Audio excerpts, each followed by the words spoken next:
Tutorial চ্যানেলে সবাইকে স্বাগত। আজকে আমি দশম শ্রেণীর ধাতুবিদ্যা এই অধ্যায়ের পরের অংশটুকু নিয়ে আলোচনা করব। এর আগের দিন আমরা আকরিক এবং ধাতু সংকরগুলো নিয়ে আলোচনা করেছিলাম। আজকে আমি এর পরের অংশটুকু নিয়ে আলোচনা করব। তাহলে চলো শুরু করি। দেখো, এরপর আমাদের যেটা করতে হবে, যেটা এই ধাতুবিদ্যার মেইন যে ব্যাপার, সেটা কি, যে আকরিক থেকে ধাতু নিষ্কাশন। তো সেই আকরিক থেকে ধাতু নিষ্কাশন করার জন্য আমাদের যেটা জেনে নিতে হবে সেটা কি, সেটা হচ্ছে গিয়ে এই জারণ বিজারণের ইলেকট্রনীয় তত্ত্ব।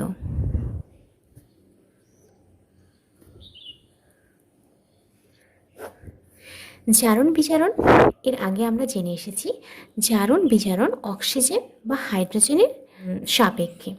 কিন্তু এখন আমরা জানব ইলেকট্রনীয় তত্ত্ব দিয়ে কিভাবে হয় আর কিভাবে বিজারণ হয়।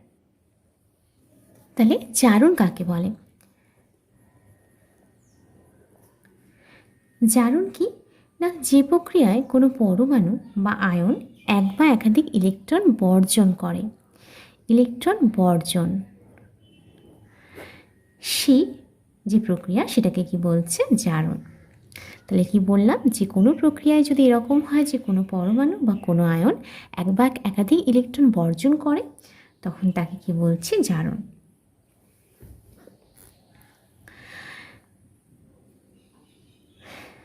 উদাহরণ যেমন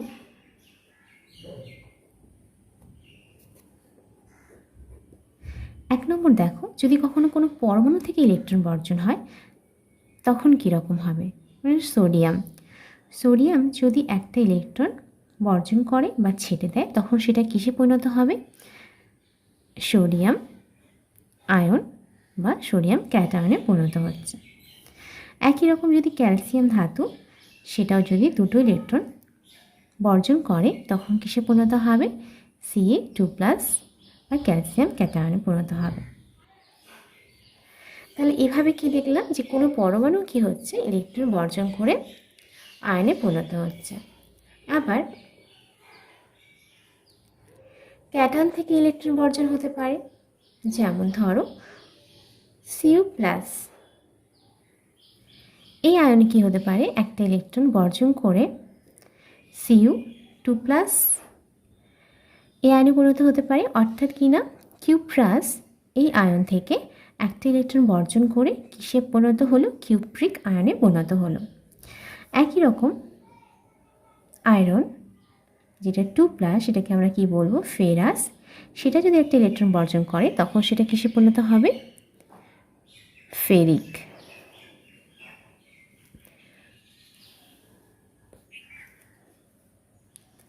আবার যদি কোনো অ্যানায়ন থেকে ইলেকট্রন বর্জন হয় তখন কি হবে? সালফাইড আয়ন, সেখান থেকে যদি ইলেকট্রন বর্জন করে তখন সেটা কিসে পরিণত হবে? সালফারে।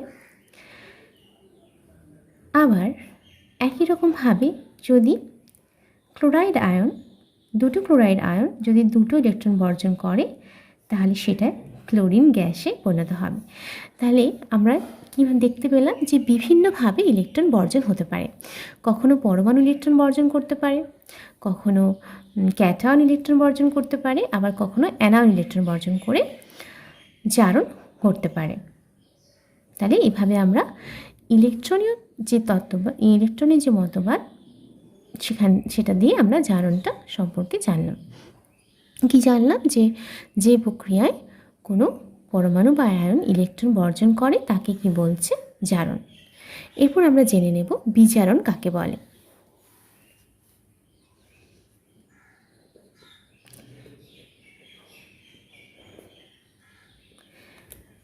বিজারণ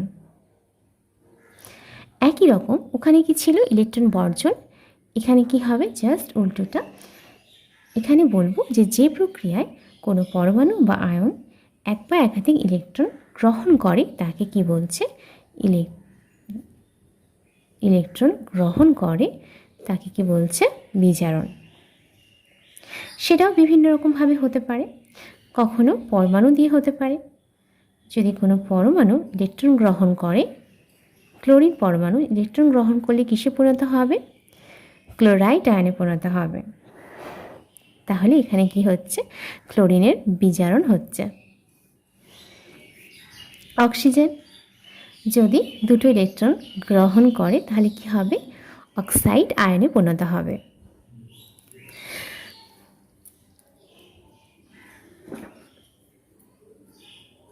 আবার কোনো ক্যাটায়ন যখন ইলেকট্রন গ্রহণ করবে তখন সে কিসে পরিণত হবে? ধাতুতে। যদি আমি ম্যাগনেসিয়াম আয়নকে দেখি Mg2+, সেটাও যদি দুটো ইলেকট্রন গ্রহণ করে তাহলে কিসে পরিণত হবে? ম্যাগনেসিয়াম ধাতুতে। তাহলে এইভাবে ক্যাটায়ন থেকে আমরা কি পাচ্ছি? ধাতু পেয়ে যাচ্ছি। আবার দেখাতে পারি যে ফেরিক আয়ন সেটা যদি একটা ইলেকট্রন গ্রহণ করে, মানে তার যদি বিজারণ হয়, তাহলে সে কিসে পরিণত হতে পারে? ফেরাস আয়নে। তাহলে এইভাবে আমরা দেখাতে পারি যে বিভিন্নভাবে ইলেকট্রন গ্রহণ করে কিভাবে বিজারণ হচ্ছে।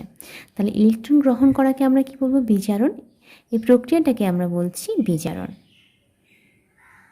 এরপর আমরা জেনে নেব যে জারক ও বিজারক পদার্থ কাকে বলে। ধরো একটা বিক্রিয়া যেখানে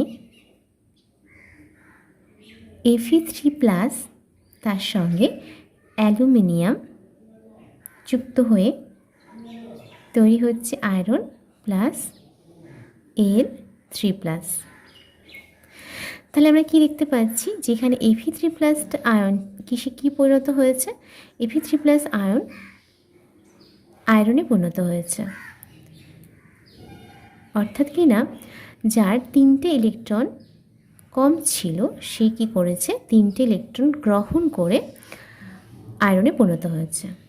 অর্থাৎ এখানে 3টে ইলেকট্রন এ গ্রহণ করেছে।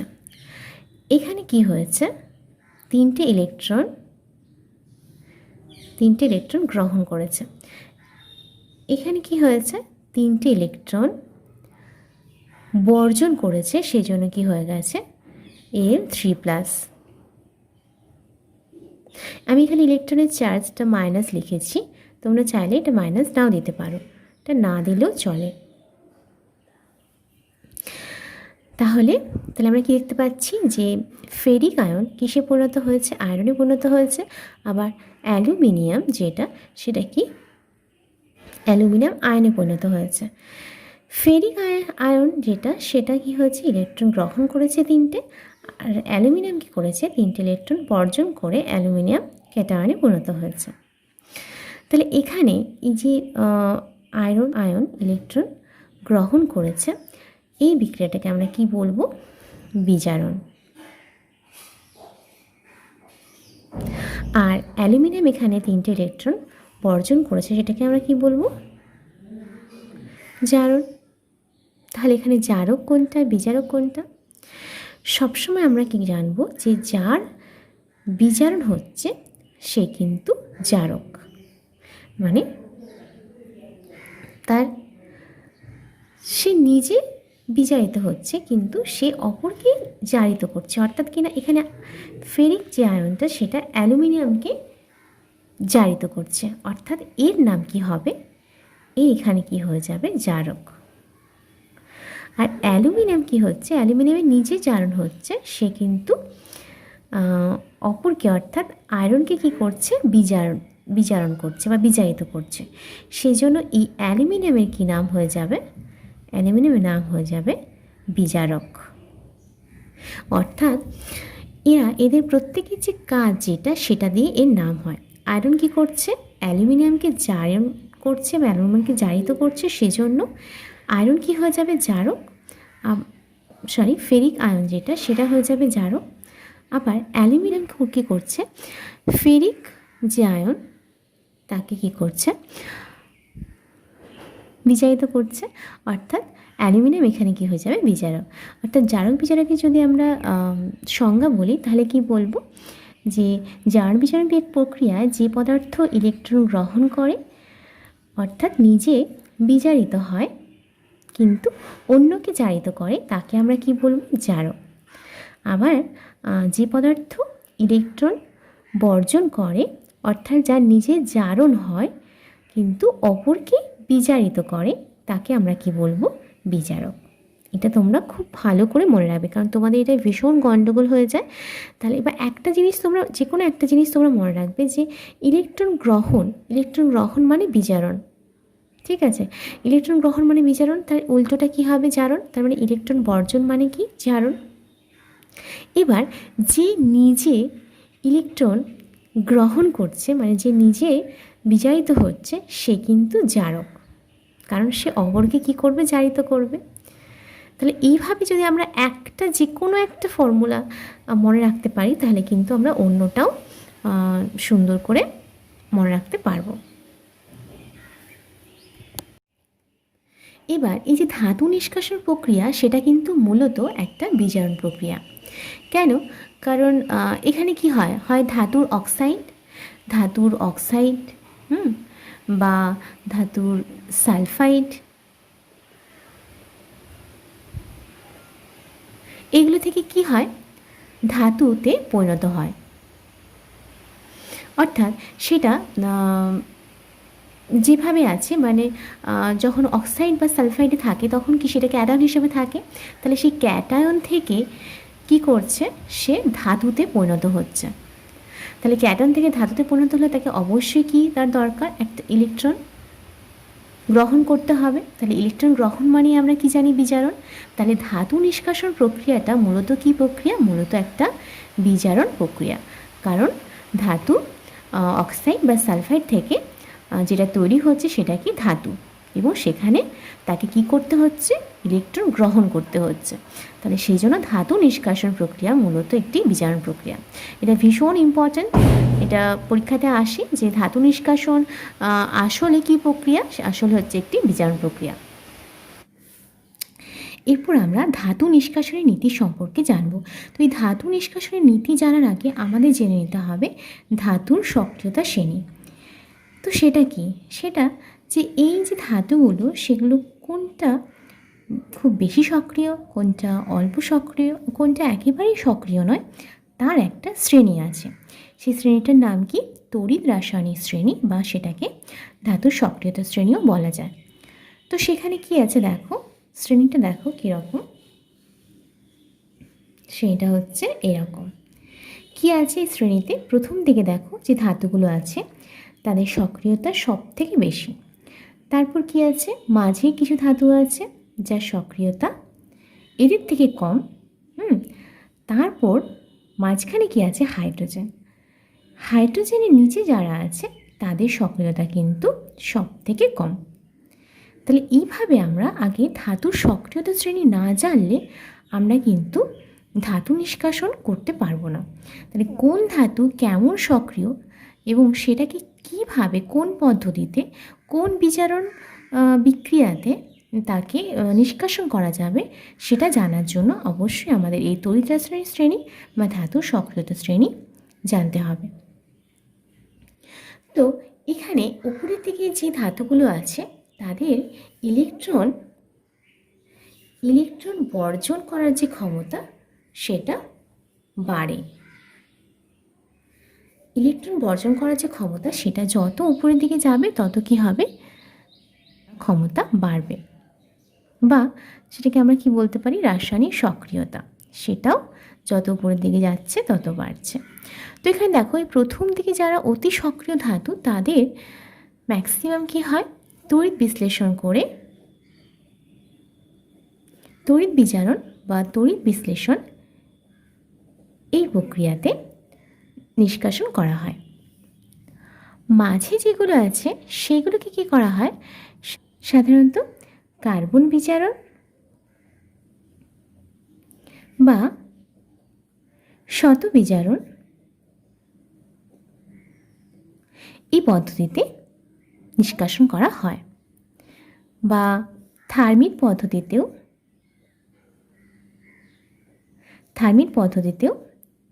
এই যে ধাতুগুলো সেগুলোকে নিষ্কাশন করা যায়। আর একদম শেষে যে ধাতুগুলো আছে সেগুলোকে সাধারণত উত্তপ্ত করেই এগুলোকে নিষ্কাশন করা যায়। তো তাহলে আমাদের এই সক্রিয়তার শ্রেণী যেটা, সেটা আমাদের খুব ভালো করে মনে রাখতে হবে।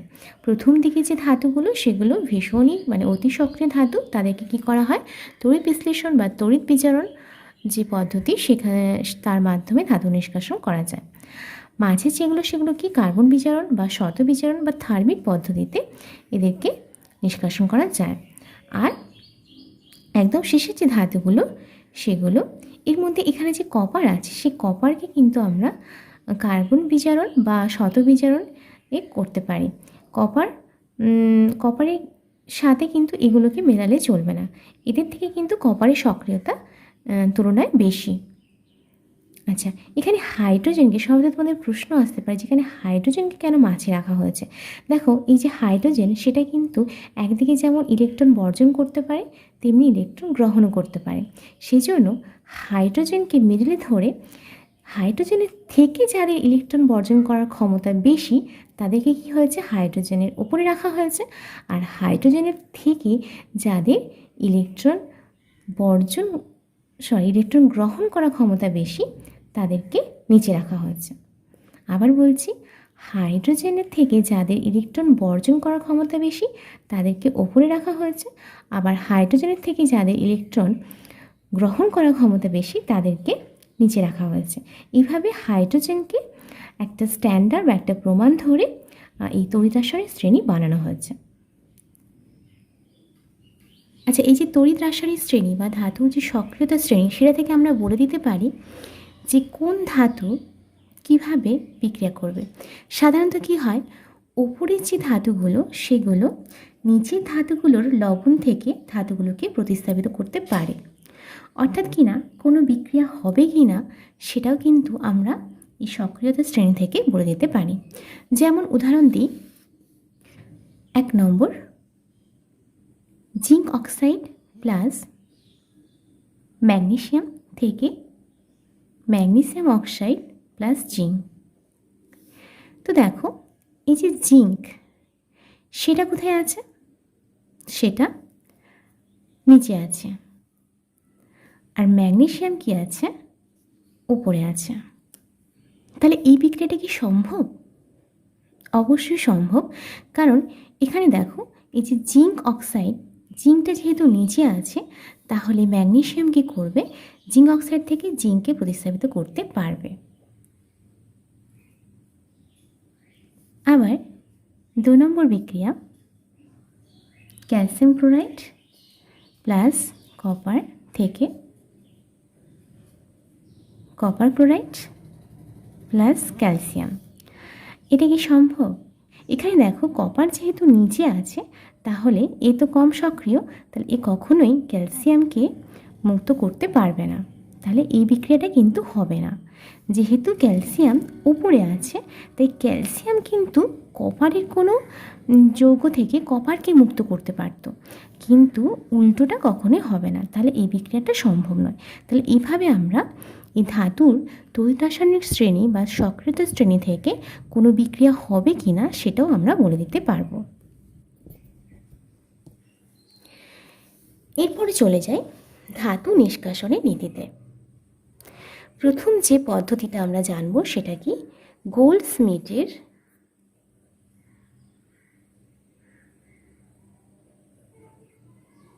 থার্মিক পদ্ধতি। ভীষণ ইম্পর্ট্যান্ট একটা পদ্ধতি, এটা পরীক্ষাতেও আসে। তো এখানে কি হয়, যেহেতু অক্সিজেনের প্রতি উচ্চ উষ্ণতায় অ্যালুমিনিয়ামের একটা বেশ তীব্র আসক্তি আছে, সেই জন্য কিছু কিছু ধাতু যেমন আয়রন, ক্রোমিয়াম, ম্যাঙ্গানিজ, এগুলোর অক্সাইডকে কি হয়, এই অ্যালুমিনিয়াম চূর্ণ সহ এগুলোর সাথে অ্যালুমিনিয়াম চূর্ণ সহ যদি উচ্চ উষ্ণতায় উত্তপ্ত করা হয় তাহলে কি হবে, এই যে অক্সাইডগুলো সেগুলো কি হবে, অ্যালুমিনিয়াম দ্বারা বিজারিত হয়ে কি হবে, এই যে অক্সাইড, সেই অক্সাইডটা কি হবে, গলিত ধাতুতে পরিণত হবে। একেই কি বলছে, গোল্ডস্মিথের থার্মিক পদ্ধতি। তো যদি আমরা আয়রন নিয়ে দেখি, আমাদের সিলেবাসে আয়রন আছে, তাহলে যদি আমরা দেখি যে আয়রনের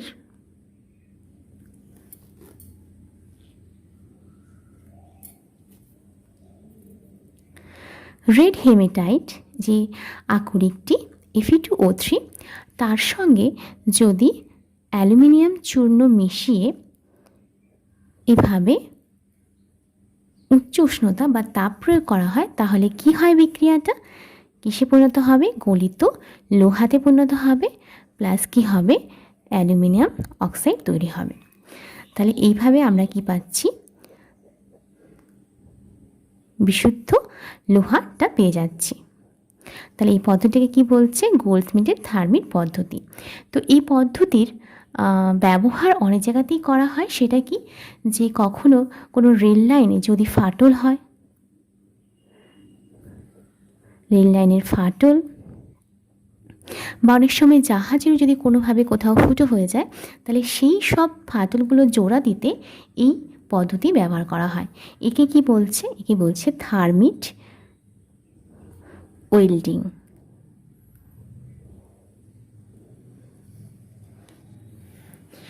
তাহলে এই থার্মিক মিক্সচার কাকে বলে?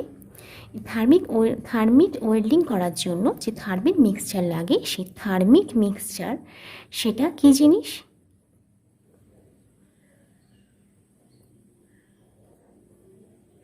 সেটা কি না 3 ভাগ রেড হেমেটাইট বা Fe2O3 তার সঙ্গে 1 ভাগ অ্যালুমিনিয়াম চূর্ণ, এই যে মিশ্রণ সেটাকে কি বলছে? থার্মিক মিশ্রণ বা থার্মিক মিক্সচার। এটাকে যদি একটা সিলিকা নির্মিত কোনো মুচি যেটা বলছে সেটা মানে একটা উনুন টাইপের, সেখানে কি করা হয়? যে উচ্চ উষ্ণতা সৃষ্টি করা হয়। কিভাবে? না ম্যাগনেসিয়াম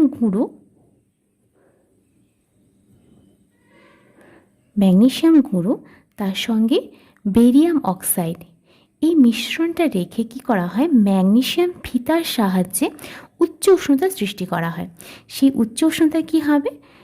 এই যে ধাতব যে অক্সাইড Fe2O3 সেটা কি হবে?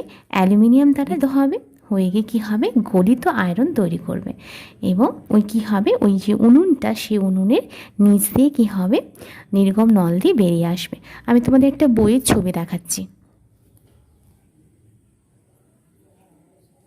দেখতে পাচ্ছ তোমরা? এটাকে একটা কি বলছে? মুচি। এই মুচির মধ্যে কি করা হয়? থার্মিক মিক্সচার নেওয়া হয়। সেটা কি? 3 ভাগ Fe2O3 এবং 1 ভাগ অ্যালুমিনিয়াম চূর্ণ নিয়ে কী করা হয়? দেখো, ম্যাগনেসিয়াম গুঁড়ো আর বেরিয়াম অক্সাইড এর একটা মিশ্রণ রাখা হয়। প্রথমে কি করা হয়? এই থার্মিক মিক্সচার নেওয়া হয়, তারপর কি করা হয়? ম্যাগনেসিয়াম গুঁড়ো ও বেরিয়াম অক্সাইডের একটা মিশ্রণ রেখে কি করা হয়? ম্যাগনেসিয়াম ফিতার সাহায্যে আগুন ধরানো হয়। ফলে যে প্রচুর তাপ উৎপন্ন হয়, সেই তাপের ফলে কি হবে? এর নিচে যে অ্যালুমিনিয়াম আর Fe2O3 যে মিশ্রণ, যেটা থার্মিক মিশ্রণ বলছি, সেটা কি হবে? Fe2O3 কি হবে? অ্যালুমিনিয়াম দ্বারা বিজারিত হবে এবং হয়ে গিয়ে সেটা কি হবে? গলিত লোহা আকারে। দেখো এইখানে যে মুখটা, এখানে যে ফাঁকা আছে, এই মুখ দিয়ে কী হবে? গলিত আয়রন বেরিয়ে আসবে। এবং দেখো এখানে যেখানে ফাটল আছে, সেটা যদি রেল লাইনে ভাবি, তাহলে কী হবে? এই ফাটলের মধ্যে কী হবে? গলিত লোহা এসে জমবে। দিয়ে কী হবে? একসময় সেটা ঠান্ডা হয়ে এই ফাটলটা জোড়া লেগে যাবে। তাহলে এইভাবে থার্মিক পদ্ধতিতে ওয়েল্ডিং করা হয় বলে এটাকে কি বলছে? Thermic welding. এরপর যে পদ্ধতিটি নিয়ে আলোচনা করব সেটা কি? কার্বন বিজারণ। তো এই কার্বন বিজারণ পদ্ধতিতে কোন ধাতু নিষ্কাশন করা হয়? না যারা মধ্যম সক্রিয়, মানে সক্রিয়তার শ্রেণীতে যারা মাঝামাঝি অবস্থায় আছে, সেই সব ধাতুগুলো। যেমন কি? যেমন জিঙ্ক, টিন, এই ধরনের যে ধাতুগুলো, যেগুলো মাঝামাঝি সক্রিয়, যাদের প্রকৃতিতে মুক্ত অবস্থায় পাওয়া যায় না এবং এদের অক্সাইডগুলো কি হয়? কম স্থায়ী। তো এইসব ধাতুগুলোর যে কার্বনেট, বা সালফাইড এই আকরিকগুলো থেকে ধাতুকে এইভাবে নিষ্কাশন করা হয়। কি করা হয়? এদেরকে কি করা হয়? কার্বন দিয়ে উচ্চ উষ্ণতায় বিজারণ করা হয়। তাহলে জিঙ্ক বা টিন এদের কার্বনেট এবং সালফাইডের সাথে কার্বন মিশিয়ে সেটাকে কী করা হয়? উচ্চ উষ্ণতায় বিজারণ করা হয়। করলে কি হয়? এই ধাতুগুলো মুক্ত ধাতুতে আমরা পরিণত করতে পারি। একটা উদাহরণ দিই, জিঙ্ক অক্সাইড তার সঙ্গে কোক। কোক কি? কোক হচ্ছে কার্বনের একটা রূপভেদ। তাহলে সেটা টেম্পারেচার অনেক বেশি লাগে, প্রায় 1400 ডিগ্রি সেন্টিগ্রেড। তাহলে কি জিঙ্ক অক্সাইডের সাথে কোক চূর্ণ বা কার্বন মিশিয়ে প্রায় 1400 ডিগ্রি সেন্টিগ্রেড উষ্ণতা যদি উত্তপ্ত করো, তাহলে এই জিঙ্ক অক্সাইড কী হবে? কার্বন বা কোক দ্বারা বিজায়িত হয়ে কিসে পরিণত হবে? জিঙ্ক ধাতুতে পরিণত হবে। এবং কার্বন কিসে পরিণত হবে? কার্বন মনোক্সাইডে পরিণত হবে। তাহলে এইভাবে যারা মধ্যম সক্রিয় যে ধাতুগুলো সেগুলোকে আমরা কার্বন দ্বারা বিজারণ করতে পারি। সেই জন্য এই পদ্ধতির নাম কি? কার্বন বিজারণ পদ্ধতি। এরপর কি? তড়িৎ বিজারণ বা তড়িৎ বিশ্লেষণ।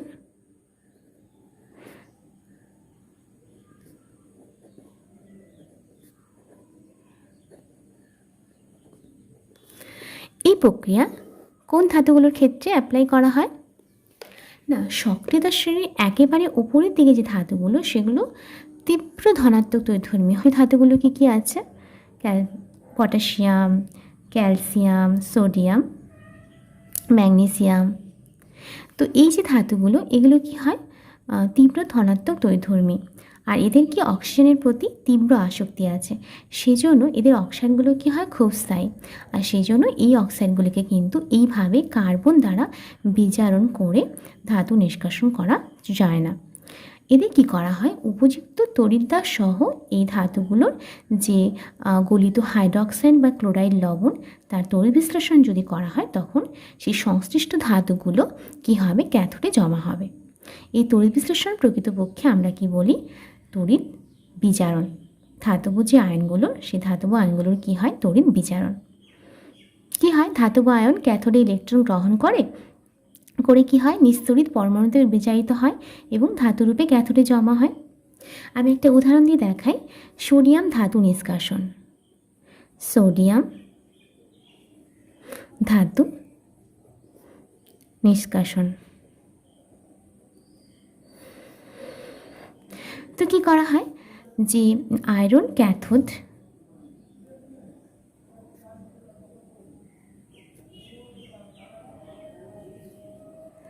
আয়রন ক্যাথোড আর গ্রাফাইট অ্যানোড, এগুলো ব্যবহার করে কি করা হয়? গলিত NaCl এর মধ্য দিয়ে তড়িৎ পাঠিয়ে কি করা হয়? অধিক সক্রিয় সোডিয়াম ধাতু নিষ্কাশন করা হয়। তো কি হয়? যখন তড়িৎ পাঠানো হবে তখন এটা কি হবে? বিয়োজন হয়ে Na প্লাস প্লাস Cl মাইনাসে পরিণত হবে। সোডিয়াম ক্লোরাইড এই যে লবণটি সেটি কি হবে? তড়িৎ বিয়োজিত হয়ে sodium plus ion plus chloride আয়নে পরিণত হবে। এই লবণটি সোডিয়াম আয়ন এবং ক্লোরাইড আয়নে পরিণত হবে।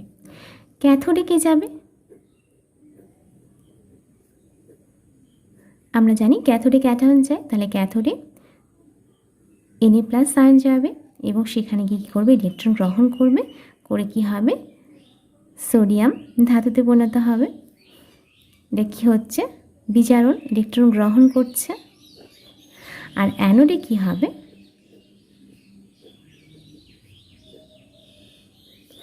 Cl মাইনাস আয়ন কি করবে?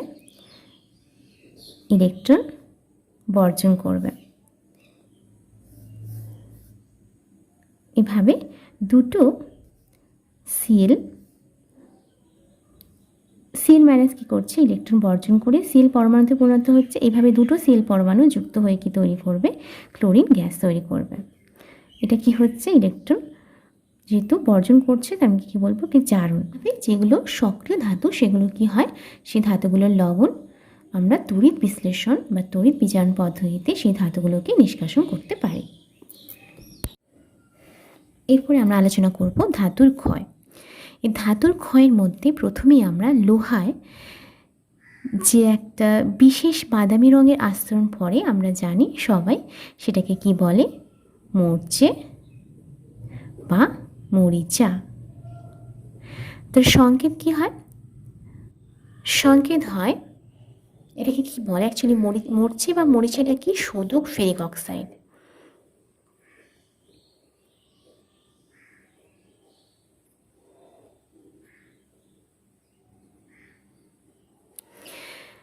এই সংকেত কি, Fe2O3 XH2O, অর্থাৎ এই অণুতে কেলাস জল আছে। তো এই এক্সের যে মান সেটা মোটামুটি আমরা 3ই লিখি, হ্যাঁ, কারণ এটা অনেক সময় চেঞ্জও হয়, সেজন্য আমরা এক্সে লিখতে পারি, কিংবা 3 লিখলেও সেটা ভুল হবে না। আচ্ছা, তো এই লোহাতে কেন মরচে পড়ে? লোহা যদি বিশুদ্ধ হয় তাহলে কিন্তু সেখানে মরচে পড়বে না, আর জল আর অক্সিজেন যদি না থাকে তাহলে কিন্তু লোহায় মরচে ধরে না। তো এই যে লোহার মরচে, সেটাও কিন্তু একটা জারণ বিজারণ বিক্রিয়া। তো এখানে কি হয়, এখানে তড়িৎ বিশ্লেষণ প্রক্রিয়া ঘটে। সেটা কিভাবে ঘটে না, এখানে যে অশুদ্ধিগুলো আছে সেই অশুদ্ধিগুলো কি হয়, ক্যাথোড রূপে কাজ করে। ক্যাথোড রূপে কাজ করে কি, অশুদ্ধিগুলো, আর অ্যানোড রূপে কাজ করে কি, লোহা।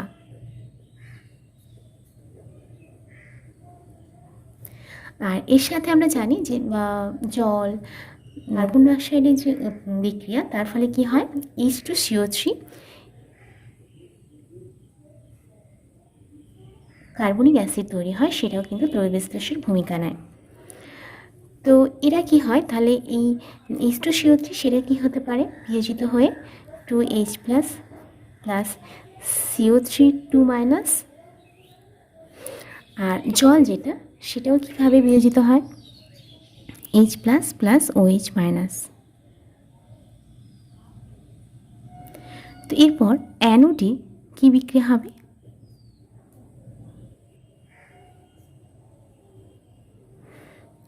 অ্যানোডে কি হয়, অ্যানোডে কি হবে, দুটো আয়রন কি হবে, 4টে ইলেকট্রন বর্জন করে ফেরাস আয়নে পরিণত হবে। ক্যাথোডে কি হবে,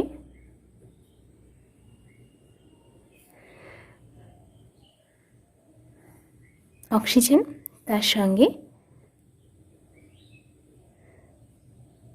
হাইড্রোজেন আয়ন কি হবে, 4টে ইলেকট্রন গ্রহণ করে জলে পরিণত হবে। তাহলে সামগ্রিক বিক্রিয়া যেটা হচ্ছে সেটা কি, 2Fe plus O2 plus 4H plus থেকে কি হচ্ছে, 2Fe 2 প্লাস প্লাস 2H2O। তাহলে এই অ্যানোড অঞ্চলে যে Fe2 প্লাসটা আমরা পাচ্ছি, সেটা কি করবে,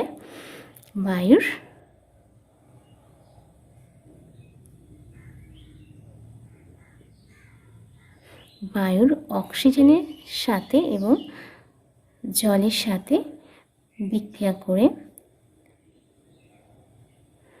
2Fe2O3 প্লাস 8H প্লাস উৎপন্ন করে। সেই Fe2O3 X অণু জলের সঙ্গে যুক্ত হয়ে Fe2O3.XH2 অর্থাৎ শোধক ফেরিক অক্সাইড উৎপন্ন করছে বা মরচে।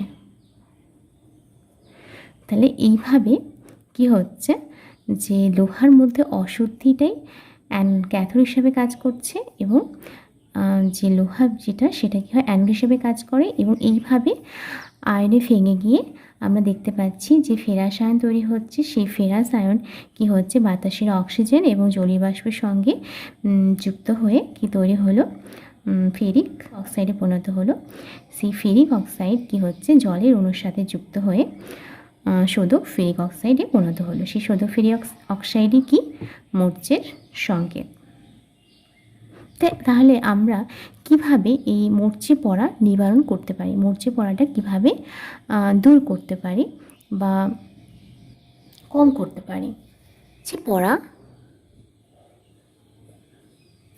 মূর্ছে কিভাবে আমরা নিবারণ করতে পারি, মূর্ছে নিবারণের উপায়। 1 নম্বর কি, যদি আমরা আলকাতরা,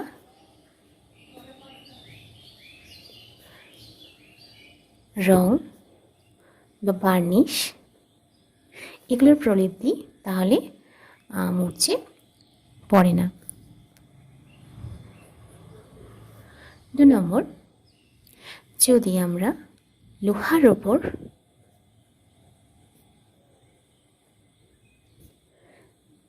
জিঙ্ক এর প্রলেপ দিই,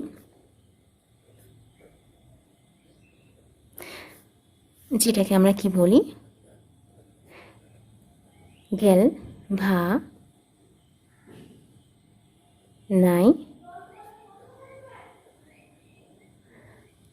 গ্যালভানাইজেশন, যেটা কি লোহার উপর জিঙ্কের প্রলেপ দিয়ে কী করা হয়, লোহার যে মূর্তি সেটাকে রোধ করা হয়।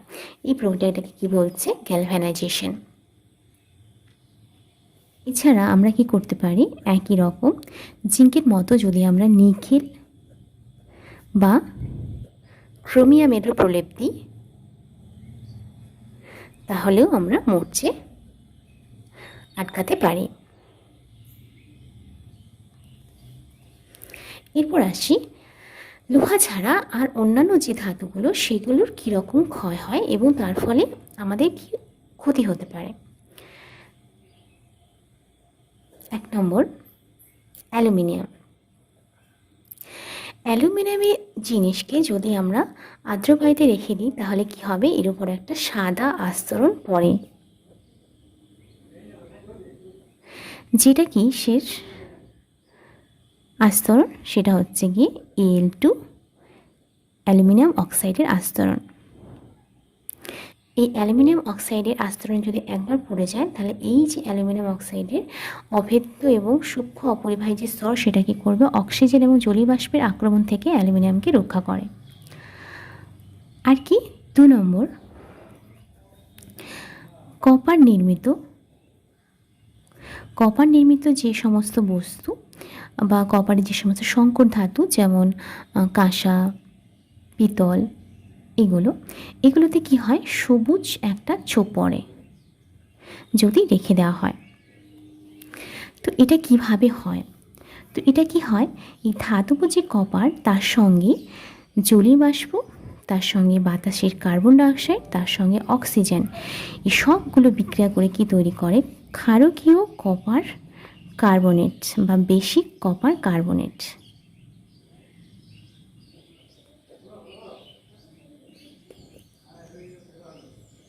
যেটার বর্ণ কি, যেটা সবুজ বর্ণের হয়।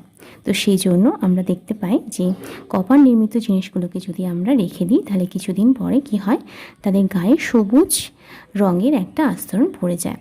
এর একটা আরেক নাম আছে, এটার নাম আছে, এটাকে প্যাটিনা বলে।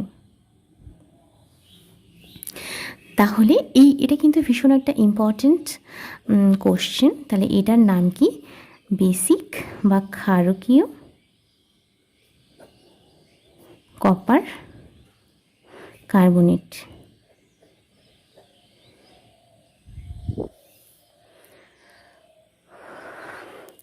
এছাড়া কি আমরা যে অ্যালুমিনিয়াম ফয়েল যেগুলো ব্যবহার করি, অ্যালুমিনিয়াম বা জিঙ্ক বা কপার নির্মিত পাত্রে আমরা সবসময় অ্যাভয়েড করব যে অম্ল জাতীয় যে সমস্ত খাবার, অ্যালুমিনিয়াম, জিঙ্ক বা কপার এই ধরনের যে সমস্ত পাত্র, সেই পাত্রে আমরা কখনোই অম্ল জাতীয় যে খাবারগুলো সেগুলো রাখবো না। কারণ কি হয়, ওই অ্যাসিড এর সংস্পর্শে এসে এই ধাতুগুলো কি হয়, একটা দ্রাব্য ধাতব যৌগ বা লবণ তৈরি করে, যেটা কিন্তু আমাদের শরীরের জন্য ভালো নয়। আর এখানেও আমরা দেখলাম যে কপারের যে সমস্ত জিনিসপত্র সেগুলোর সাথে কি হচ্ছে সবুজ বর্ণের একটা আস্তরণ পড়ছে, যেটা ক্ষারকীয় কপার কার্বনেট, সেটাও কিন্তু আমাদের শরীরের জন্য ভালো নয়। তাই অবশ্যই কপার নির্মিত বা তামার যে পাত্রগুলো সেগুলো ব্যবহার করার আগে ভালো করে পরিষ্কার করে ওই সবুজ ছোপ সেটাকে তুলে তবেই ব্যবহার করা উচিত। তাহলে আজকে আমি ধাতুবিদ্যার বাকি অংশটুকু নিয়ে আলোচনা করলাম। আমার ক্লাস যদি তোমাদের ভালো লেগে থাকে তাহলে অবশ্যই লাইক করবে আর সাবস্ক্রাইব করবে। ধন্যবাদ।